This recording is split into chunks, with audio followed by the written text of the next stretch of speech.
Thank you very much, Alaskan Corla. Firstly, I want to compliment Minister Humphreys on some of the measures introduced in this important piece of legislation. And as we all know, this gives effect to the social protection measures announced in Budget 2021. And as Deputy OD said, it's the largest budget in the history of the Department and of the history of this country. Unfortunately, a substantial amount of it is caused by the pandemic. But I have to say, going back to mid-March, and I took the opportunity previously in the Chamber to compliment the officials at local level on the great response they gave and ensure that nobody was left without support when they lost their jobs so unexpectedly with the pandemic.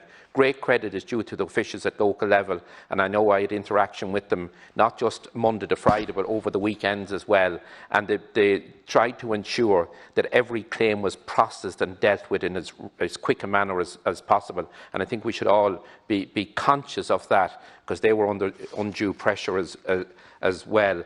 And I know that there is flexibility with regard to the pandemic unemployment payment, and that's very important that flexibility built into the scheme, because unfortunately it may be necessary to move the restrictions again, hopefully not to move the country up to a different restrictions level, which impacts on business and commerce and places of employment.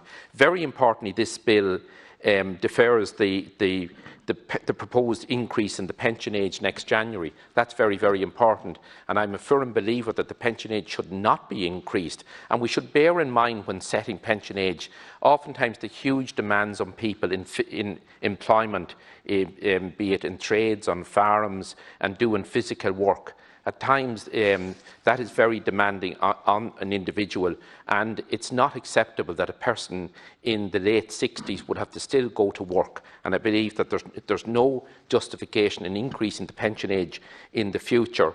I welcome the fact that there was an increase in the living alone allowance, and that's very important because the person living on their own, just dependent on a state pension, be it contributory or non-contributory, they are under pressure all the time to make ends meet. And it's very important that the living alone allowance is given that status, and hopefully it can be increased over the years to come as well.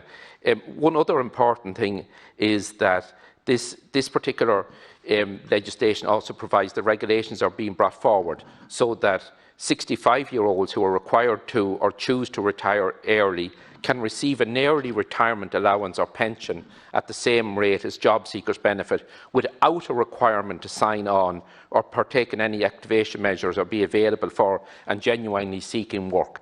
I knew many people, and all of us as public representatives would have known people who worked all their lives, came to pension to 65 years of age, had to give up their employment, and those people never before in their life had been in a social welfare office. It was absolutely wrong that those people had to go and sign on job seekers benefit. They had to leave their place of employment through no choice of their own, and I'm very glad that this particular regulation is being brought in to put an end to that. Thank you very much. Thank you, Alaskan Corla.